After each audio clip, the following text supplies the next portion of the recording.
Olá, sejam bem-vindos ao 18º quilómetro da nossa maratona espiritual. Já lá vão 17 sábados, este é o nosso 18º sábado, 18º quilómetro da nossa maratona espiritual. Vimos no último quilómetro a importância de pertencermos a uma igreja local. Porquê? Porque nós fomos chamados por Deus para pertencer à família de Deus, à família da fé, e essa pertença tem uma forma visível, que é na igreja local. Não é uma coisa abstrata, mas é visível através da igreja local. Agora, na igreja local, precisamos aprender a viver como? Em comunhão. Precisamos viver em cooperação. Precisamos aprender a viver em interação. Bendito seja o nome do Senhor. Então, é nisto que nós nos vamos focar ao longo desta jornada, deste quilómetro. É como viver em comunhão. Vamos mergulhar na qualidade dessa pertença. Não basta apenas pertencer, não basta ser família, precisamos viver com qualidade, viver com excelência, ter uma comunhão de verdade, genuína, verdadeira. Não se trata apenas de tomar um café juntos, ou tomar também um docinho, um bolinho, para adoçar a vida. Não. É mais profundo do que isso. Sabes como é que se diz no grego bíblico comunhão? A palavra comunhão é koinonia, que significa ter em comum, significa fazer uma parceria, significa ser participante. Viver a vida em comum é mais do que socializar, mas é o entrelaçar de almas que partilham o mesmo Espírito, a mesma fé, o mesmo Senhor, o mesmo propósito. Isto é viver vidas com propósito. Bendito seja o nome do Senhor. Comecemos por ler dois textos bíblicos muito breves. Atos, capítulo 2, versículo 42. Diz assim: e perseveravam na doutrina dos apóstolos e na comunhão e no partir do pão e nas orações. 1 João, capítulo 1, versículo 7. Mas se andarmos na luz, como ele na luz está, temos comunhão uns com os outros, e o sangue de Jesus Cristo, seu Filho, nos purifica de todo o pecado. A verdadeira comunhão acontece quando nós baixamos as nossas defesas, quando nós retiramos as máscaras e permitimos que os outros vejam quem realmente nós somos. Para quê? Para que possamos ser curados e possamos ser fortalecidos juntamente. Bendito seja o nome do Senhor. Às vezes temos medo de mostrar as nossas fraquezas. O que é que o outro vai dizer?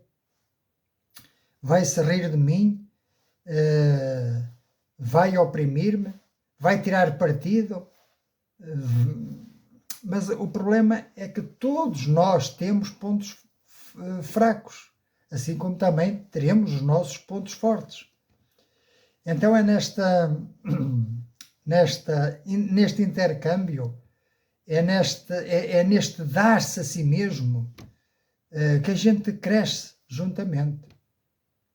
Então, vamos entender da importância de passar apenas de uma presença formal, de passar para uma vivência numa comunidade autêntica.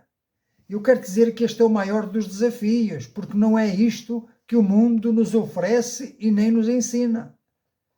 Portanto, a importância de sermos uma família autêntica, um grupo de fé unido. Por isso, como maratonistas, bereanos, isto significa que examinamos as Escrituras, compreendemos que a verdadeira comunhão, aquela a que as Escrituras se referem como koinonia, vai muito além da sociabilidade superficial que encontramos nos encontros recreativos ou nos átrios das organizações, sejam elas religiosas, políticas ou culturais. Eu quero que repares numa coisa, que o individualismo contemporâneo tenta convencer-nos de que basta estarmos no mesmo espaço físico para estarmos juntos. Mas a verdade bíblica aponta para uma fusão de vidas, onde as máscaras da religiosidade caem e dão lugar à transparência e à vulnerabilidade mútuas. E é no meio dessa partilha profunda, não apenas superficial, olha, o tempo ontem esteve frio, não é? E amanhã que vais fazer? Vais à praia apanhar sol? Essas perguntas, como é que tens passado?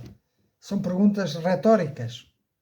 Precisamos viver mais profundamente, porque é aí que o nosso caráter é moldado e que experimentamos a verdadeira espiritualidade da vida cristã palpável, movendo-nos daquilo que é meramente externo para uma vivência interna, uma vivência cheia de significado. Bendito seja o nome do Senhor. Isto é viver vidas com propósito. E é para isto que nós aqui estamos, para aprender a viver vidas com propósito. Vamos ler uma vez mais, agora mais desenvolvido, Atos capítulo 2, versículos 42 a 47. Já lemos Atos capítulo 2 no quilómetro anterior, hoje vamos avançar mais uns versículos. E toma nota logo no primeiro versículo, versículo 42. E perseverava na doutrina dos apóstolos e na comunhão e no partir do pão e nas orações. E em cada alma havia temor, e muitos prodígios e sinais eram feitos por intermédio dos apóstolos. Todos os que creram estavam juntos e tinham tudo em comum. Vendiam as suas propriedades e bens, distribuindo o produto entre todos, à medida que alguém tinha necessidade. Diariamente perseveravam unânimes no templo, partiam pão de casa em casa e tomavam as suas refeições com alegria e singeleza de coração, louvando a Deus e contando com a simpatia de todo o povo. Enquanto isso, acrescentava-lhes o Senhor dia a dia os que iam sendo salvos. Vemos aqui uma realidade de há 2000 anos atrás, a chamada realidade da igreja primitiva. E muitos querem tentar imitar a igreja primitiva. Mas quando lemos que eles vendiam as suas propriedades e colocavam tudo em comum, isso já não querem imitar. Bom, nós não temos que imitar a experiência que os cristãos do primeiro século viveram. Mas nós podemos hoje ter experiências semelhantes, estar dispostos a ajudar financeiramente, materialmente, com o nosso tempo, quem precisa de facto. Bendito seja o nome do Senhor. Ainda hoje é possível viver o amor, a caridade cristãs. Bendito seja o nome do Senhor. Portanto, a palavra de chave aqui é perseveravam. E isso significa que existia uma dedicação constante. E isso significa também que essa dedicação constante, atenta, exigia o que é um esforço contínuo face às distrações e às pressões da vida. Esta comunhão prática não era um evento fortuito, mas era uma disciplina comunitária diária, onde partilhavam não apenas os bens materiais, mas as suas próprias almas, as suas próprias vidas, os seus medos, as suas vitórias, as suas conquistas, as suas angústias, os seus problemas, mas também aquilo de bom que podiam compartilhar. Bendito seja o nome do Senhor. No nosso contexto atual, esta lição convoca-nos a criar intencionalmente espaços nas nossas agendas, muitas vezes sobrecarregadas com ocupações, entretenimentos que apenas visam o nosso corpo físico e muitas vezes estão esquecidos de cuidar da alma e do espírito. E então precisamos anotar nessas agendas novos compromissos, investir tempo na escuta ativa dos nossos irmãos, dos nossos vizinhos, amigos, colegas de trabalho, transformando cada momento não apenas num café convívio, mas num momento de comunhão mútua, genuína, sincera, verdadeira. Para quê? Para promover o crescimento pessoal e espiritual.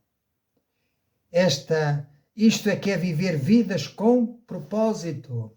Aleluia! Bendito seja o nome do Senhor. Eu espero que estejas tão entusiasmado quanto eu a viver uma vida com propósito.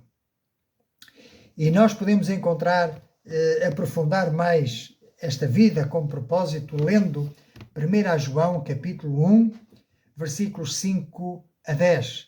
Ora, a mensagem que da parte dele temos ouvido e vos anunciamos é esta, que Deus é luz e não há nele treva nenhuma. Se dissermos que mantemos comunhão com ele e andamos nas trevas, mentimos e não praticamos a verdade. Agora atenta para o versículo 7. Se, porém, andarmos na luz como ele na luz está, mantemos comunhão uns com os outros e o sangue de Jesus, seu Filho, nos purifica de todo o pecado.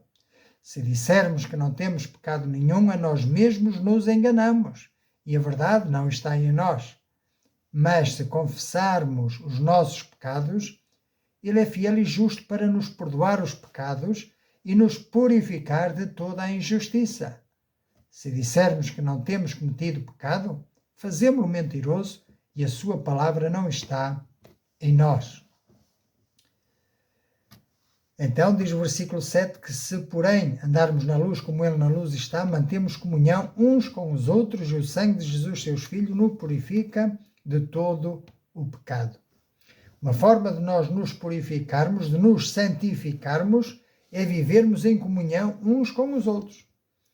Por isso o apóstolo Paulo estabelece uma ligação indissociável entre a nossa comunhão vertical com Deus e a nossa comunhão horizontal com os irmãos, sendo que ambas exigem que andemos na luz.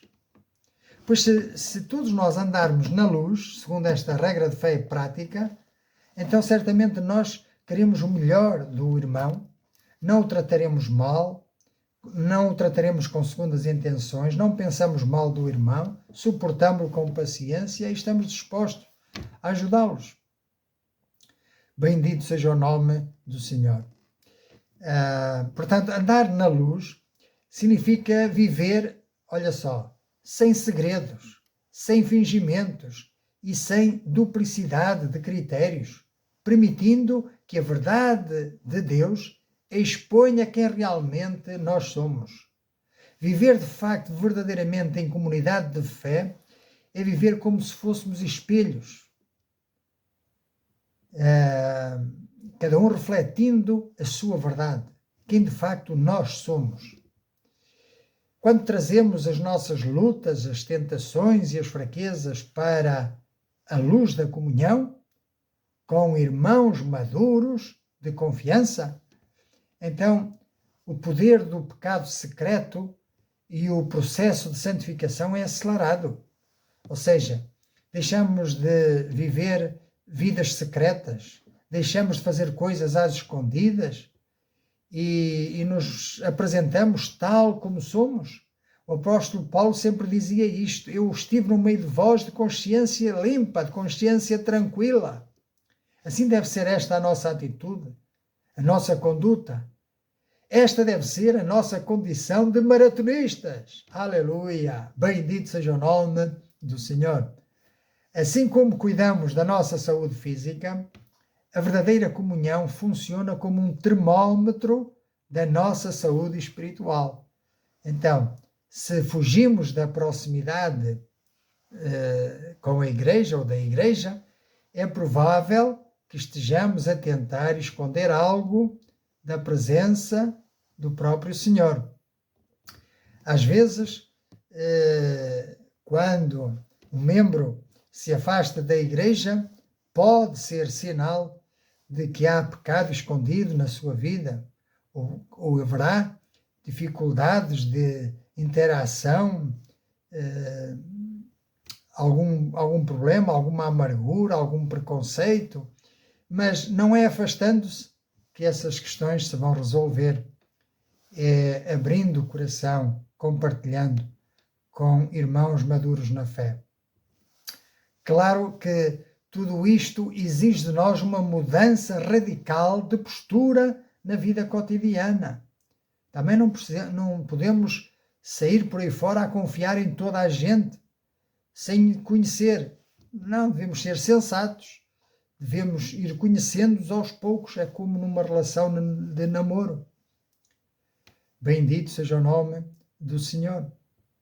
Então, para haver esse conhecimento, precisamos de substituir as conversas banais e de circunstância e de substituir os comentários sobre a atualidade, sobre o tempo, substituir isso por perguntas que falem ao coração, à alma, aos sentimentos, demonstrando que é um interesse genuíno pelo estado, não somente espiritual, mas físico, emocional, familiar até, daqueles que nos rodeiam.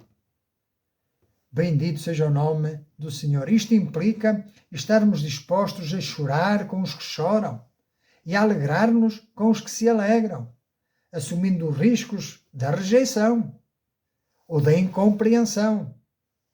Mas tudo isso em prol de relacionamentos que trazem cura, compaixão, libertação.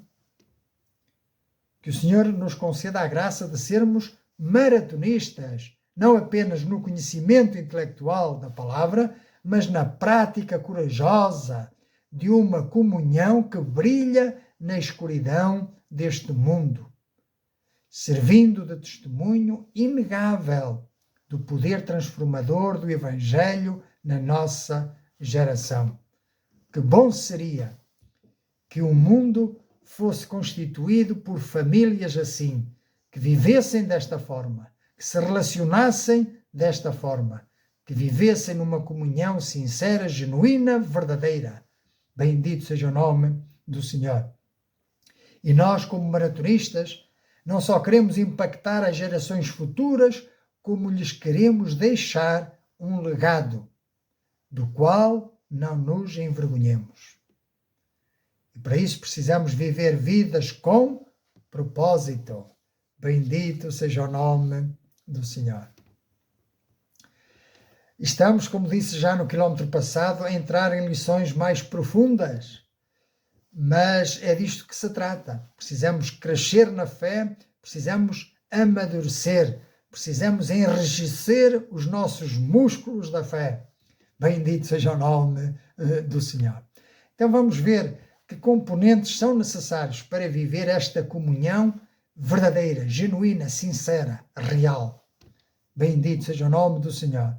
Ora, a estrutura de uma comunhão real e profunda dentro da igreja local assenta em pilares práticos e fundamentais que transformam os ajuntamentos normais em ambientes de cura e de crescimento mútuo.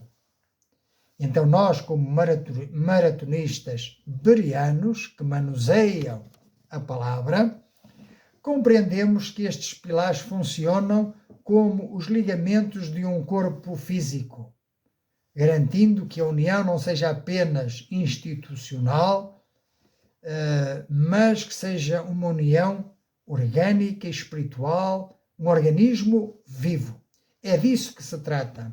A Igreja de Cristo, a Igreja Corpo de Cristo, é um organismo vivo. E daí que a verdadeira comunhão não acontece por acaso.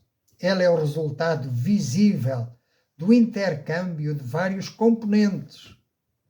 Então, toma sentido nisto.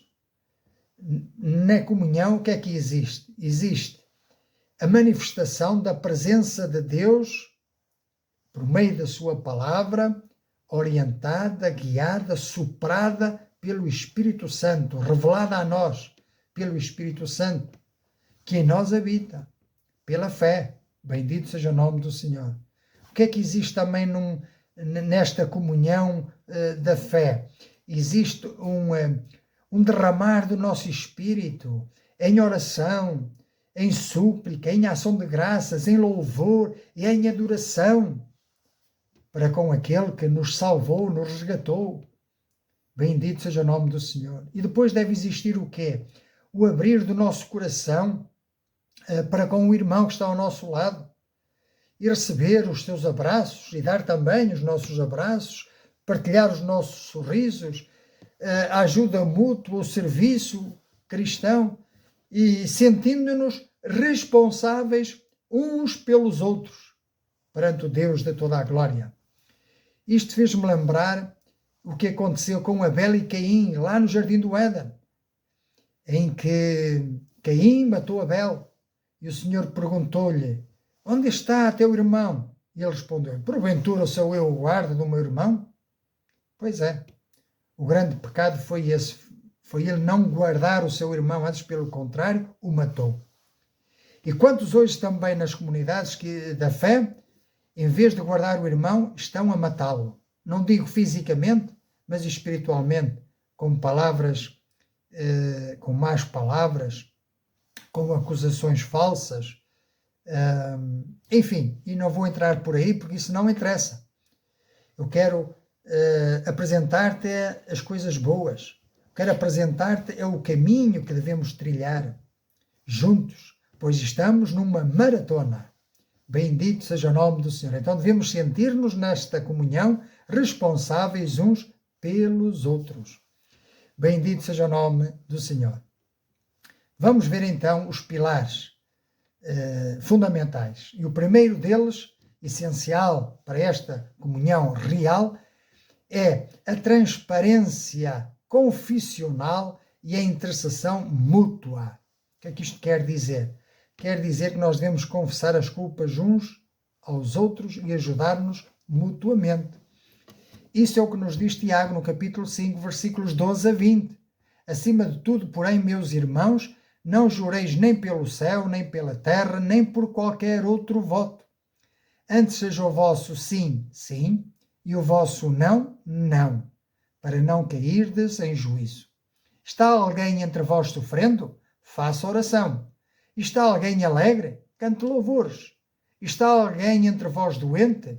Chame os presbíteros da igreja, e estes façam oração sobre ele, ungindo-o com óleo, em nome do Senhor. E a oração da fé salvará o enfermo, e o Senhor o levantará. E se houver cometido pecados, ser-lhe-ão perdoados. E agora tome nota, versículo 16. Confessai, pois, os vossos pecados uns aos outros e orai uns pelos outros para serdes curados. Muito pode, por sua eficácia, a súplica do justo. Elias era homem semelhante a nós, sujeito aos mesmos sentimentos, e orou, com instância, para que não chovesse sobre a terra, e por 3 anos e 6 meses não choveu. E orou de novo, e o céu deu chuva, e a terra fez germinar os seus frutos. Meus irmãos, se algum entre vós se desviar da verdade, e alguém o converter, sabei que aquele que converte o pecador do seu caminho errado, salvará da morte a alma dele e cobrirá uma multidão de pecados. Bendito seja o nome do Senhor. Então, esta dinâmica exige uma atmosfera de profunda confiança e também ausência de julgamento hipócrita nas nossas comunidades. Isto fez-me lembrar os fariseus religiosos que apanharam uma mulher adúltera e a levaram ao Senhor Jesus dizendo: a lei manda apedrejá-la, que dizes tu? E o Senhor Jesus disse: aquele que não tiver pecado entre vós, que atire a primeira pedra. E ninguém teve a ousadia de atirar a primeira pedra. Apontaram o pecado da prostituta, mas não apontavam para os seus pecados. Que o Senhor tenha misericórdia de nós. Amém? Bendito seja o nome do Senhor. Então, vamos ler no mesmo sentido que nos diz Efésios, capítulo 4, versículos 25 a 32. Então diz assim: por isso, deixando a mentira, fale cada um a verdade com o seu próximo, porque somos membros uns dos outros. Irai-vos e não pequeis, não se ponha o sol sobre a vossa ira, nem deis lugar ao diabo. Aquele que furtava, não furte mais, antes trabalhe, fazendo com as próprias mãos o que é bom, para que tenha com que acudir ao necessitado. Não saia da vossa boca nenhuma palavra torpe, e sim unicamente a que for boa para edificação, conforme a necessidade, e assim transmita graça aos que a ouvem. E não entristeçais o Espírito de Deus, no qual fostes selados para o dia da redenção. Longe de vós toda a amargura, e cólera, e ira, e gritaria, e blasfémias, e bem assim toda a malícia. Antes sede uns para com os outros benignos, compassivos, perdoando-vos uns aos outros, como também Deus em Cristo vos perdoou. E no capítulo 5, versículos 1 e 2 diz: sede, pois, imitadores de Deus como filhos amados, e andai em amor, como também Cristo nos amou e se entregou a si mesmo por nós, como oferta e sacrifício a Deus em aroma suave. Cristo e a sua palavra são o padrão, são o modelo, são o exemplo pelo qual nós devemos moldar a nossa conduta, a nossa vida diária, o nosso caráter entre os irmãos. Pois nós vivemos numa sociedade viciada em aparências e em máscaras sociais. Porém, a igreja local deve ser o lugar onde a verdade prevalece. Não só a verdade bíblica, mas a verdade do testemunho cristão. Devemos ser autênticos. Que o Senhor me ajude, que o Senhor nos ajude a ser autênticos, a viver uma fé com autenticidade. Bendito seja o nome do Senhor.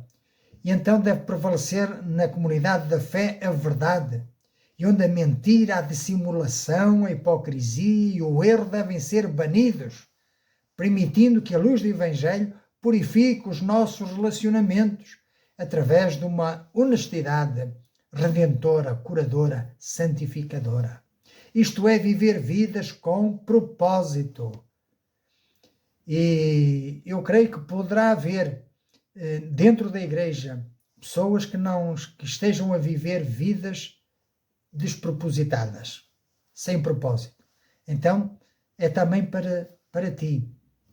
Quero entusiasmar-te, encorajar-te a agarrar estes princípios bíblicos e a viver vidas com propósito. Passemos então ao segundo pilar desta comunhão, que assenta na reciprocidade da fé e no cuidado partilhado. E é isso que o apóstolo Paulo sublinha em Romanos, no capítulo 1 e versículo 12. Mas vamos ler do versículo 8 ao versículo 15, Romanos 1. Primeiramente dou graças a meu Deus, mediante Jesus Cristo, no tocante a todos vós, porque em todo o mundo é proclamada a vossa fé. Porque Deus, a quem sirvo em meu espírito no Evangelho do seu Filho, é minha testemunha de como incessantemente faço menção de vós em todas as minhas orações, suplicando que, em algum tempo, pela vontade de Deus, se me ofereça boa ocasião de visitar-vos, porque muito desejo ver-vos, a fim de repartir convosco algum dom espiritual, para que sejais confirmados, isto é, para que em vossa companhia reciprocamente nos confortemos por intermédio da fé mútua. tanto vossa como minha. Porque não quero, irmãos, que ignoreis que muitas vezes me propus ir ter convosco, no que tenho sido até agora impedido. E para quê? Para conseguir igualmente entre vós algum fruto, como também entre os outros gentios. Pois sou devedor tanto a gregos como a bárbaros, tanto a sábios como a ignorantes. Por isso, quanto está aí em mim, estou pronto para anunciar o Evangelho também a vós outros em Roma. Bendito seja o nome do Senhor. Vejam aqui a preocupação de Paulo de estar presente para que possa haver um intercâmbio. Não era só escrever cartas. Paulo queria estar presente.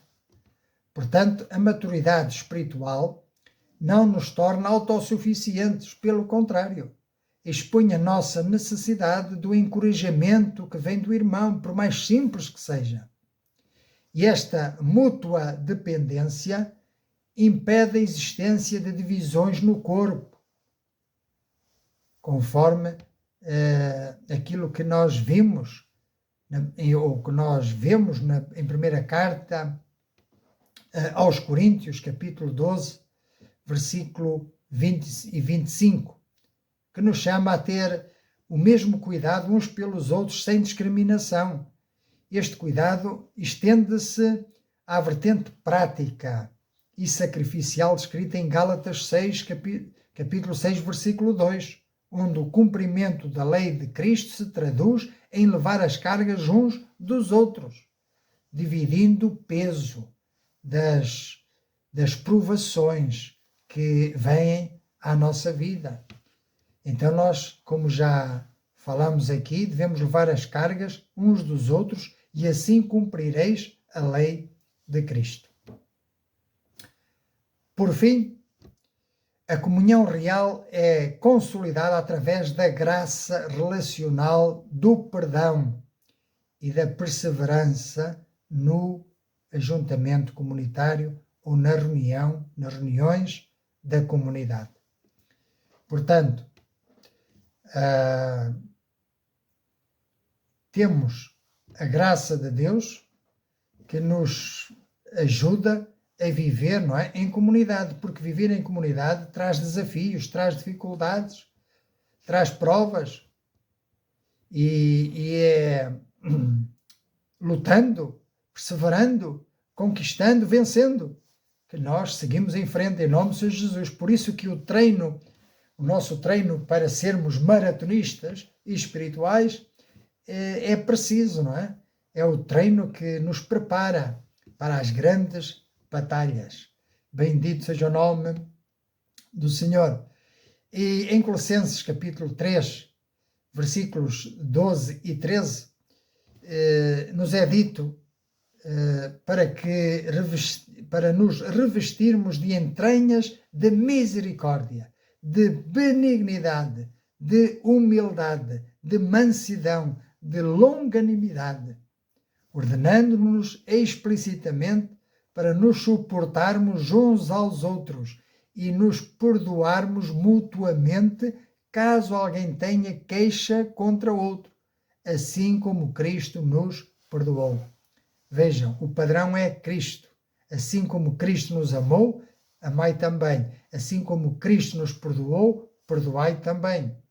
Então o perdão não é uma opção na vida da igreja, mas é a ferramenta essencial para restaurar os laços que o pecado inevitavelmente danifica na convivência diária. Por isso, tudo isto precisa de ser vivido com autenticidade, sem hipocrisia, sem fingimento, sabendo que ninguém é melhor do que outro, sabendo que todos falhamos, todos pecamos, e por isso precisamos da mão amiga para nos ajudar a levantar. O nosso caráter não se mede pelas vezes que caímos, mas mede-se pelas vezes que nos levantamos. Aleluia! Bendito seja o nome do Senhor. O maratonista não é aquele que permanece caído, mas aquele que se levanta continuamente. Bendito seja o nome do Senhor. Aleluia! Glórias ao nome do Senhor. Então, lemos também em Hebreus 10, capítulo 10, versículo 25, para não deixarmos, então, de nos reunirmos, não deixarmos a nossa congregação, como se tornou costume de alguns, mas antes exortemo-nos uns aos outros a estar presentes e a estar comprometidos com a comunidade local, tanto mais quanto vemos que o dia do Senhor se vai aproximando. O dia do Senhor, nós os crentes esperamos a vinda do Senhor, a segunda vinda, em que Ele virá para arrebatar a sua igreja, para nos levar para junto de si. Bendito seja o nome do Senhor. Então o que é que nós vimos? Que viver uma vida em comunhão autêntica exige honestidade, reciprocidade e confidencialidade. E sem estas 3 características, temos apenas reuniões, mas poderemos não ter comunhão. Por isso não esqueças daquela exortação de confessarmos as culpas uns aos outros para que sareis. Mas para isso tem que haver um clima de confiança, um clima de harmonia, de paz também. Bendito seja o nome do Senhor. Não é só simpatia, não é só criar empatia entre uns e outros, é mais profundo. É abrir o nosso coração, abrir a nossa alma, abrir os nossos sonhos, os nossos desejos. É partilhar. Bendito seja o nome do Senhor. Então, eu posso fazer aqui uma pergunta para a nossa meditação. Tenho alguém na minha vida com quem eu possa ser 100% honesto sobre as minhas lutas, as minhas dificuldades? Ou será que estou a lutar sozinho?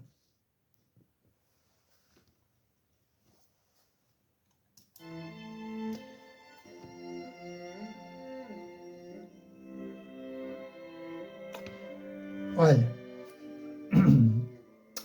no Salmo 133, diz que onde há união, Deus ordena a bênção e a vida para sempre. A divisão no corpo de Cristo afasta a presença manifesta de Deus. Então, um princípio prático é que não podes crescer espiritualmente isolado. Precisas do feedback, precisas do encorajamento e até da repreensão amorosa dos teus irmãos. Então não te esqueças que tu és uma peça do puzzle. Sem a tua peça, o quadro de Deus no teu concelho, na tua freguesia, na tua cidade, no teu lugar, ficará incompleto. Só mais 2 perguntas. Tens algum grupo, por pequeno que seja, um círculo de irmãos onde possas ser totalmente honesto sobre as tuas lutas? E se ainda não tens esta experiência, o que é que te impede de procurar essa comunidade de crentes que te possam dar esta experiência de viver com sinceridade, com abertura, com respeito, mas com confiança? Segunda questão, existe algum irmão a quem precises, ou alguma pessoa a quem precises de pedir perdão? Não adies para amanhã. Fala hoje, assim como fostes perdoado em Cristo. Existe alguém que necessite da tua ajuda? Existe algum problema na tua comunidade que está a causar divisão? Em que é que podes ser útil?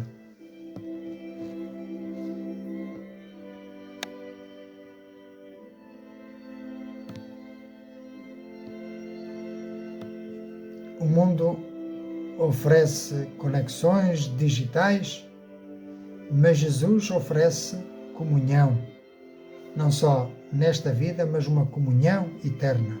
E a comunhão que o Senhor Jesus quer para ti nesta vida é um reflexo da comunhão que iremos ter nos céus por toda a eternidade, onde viveremos em paz, em justiça, em verdade e em amor. E Ele morreu para derrubar o muro de separação entre nós e Deus e entre nós e os outros. Então, se te sentes sozinho, no meio de uma multidão, Jesus convida-te para a sua mesa, para fazeres parte do seu corpo, da sua comunidade, da família da fé. E eu quero dizer-te que, ao entregar-te a Ele, receberás não só um Pai, mas uma família que caminhará contigo até ao fim, que estará sempre contigo ao teu lado. Portanto, se tu ainda não aderiste a esta fé, ainda não pertences à família de Deus, mas crês agora, compreendes o Evangelho e queres tornar-te um filho de Deus, queres realmente pedir perdão pelos teus pecados, podes fazê-lo pela fé através de uma oração sincera e genuína, e eu quero fazê-lo em teu nome, e tu, de livre e espontânea vontade, se o desejares, podes fazer tuas estas minhas palavras que vou dizer em oração. Senhor Deus e bendito Pai, Pai de amor e de misericórdia, aproximo-me de Ti hoje reconhecendo o meu estado de pecador. Sinto-me perdido, afastado da Tua presença e do calor da Tua família. Caminhei sozinho por muito tempo, mas hoje ouço o Teu chamado para algo maior. Sei que a verdadeira vida não se vive no isolamento. Tu nos criastes para a coinonia, para uma comunhão profunda, real e transformadora. Confesso que os meus pecados me afastaram dessa luz e quebraram a parceria que Tu desejas ter comigo e que queres que eu tenha com os meus irmãos. Por isso eu me arrependo de ter tentado guiar os meus próprios passos. Pelo poder do sangue de Jesus Cristo, Teu Filho, purifica-me de todo o pecado. Remove as barreiras do meu egoísmo, do meu orgulho e do meu medo. Tira-me das trevas e faz-me andar na Tua luz, onde há cura, libertação e restauração. Desejo viver o que a Tua Igreja vivia no início, em amor ardente, em amor apaixonado. Quero perseverar na Tua palavra, no partir do pão e nas orações. Não quero apenas socializar, quero o entrelaçar da minha alma com a de outros que partilham o mesmo Espírito, o mesmo Senhor, o mesmo propósito, a mesma fé. Aceita-me de volta à Tua mesa. Concede-me o melhor.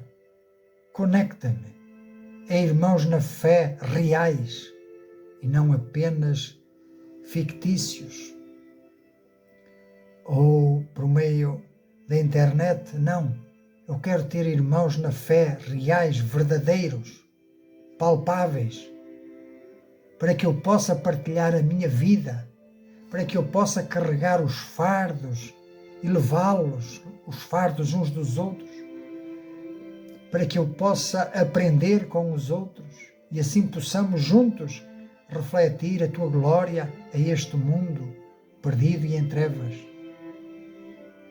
Que a minha vida seja uma participação ativa no serviço do Reino. É em nome de Jesus que eu oro. Amém. Bendito seja o nome do Senhor. Se fizeste esta oração, quero dar os parabéns. Agora pertences à família da fé, és um filho de Deus e deves juntar-te com outros irmãos para juntos crescermos e vivermos vidas com propósito. Então fica firme, vem aí o 19º quilómetro. Fica por aqui o nosso 18º quilómetro e agora vamos ficar atentos ao que virá no próximo quilómetro. Preparemo-nos. Fiquemos entusiasmados, curiosos. O que será? Qual o grau de dificuldade? Ora aí está. Eu te espero no próximo quilómetro, em nome de Jesus.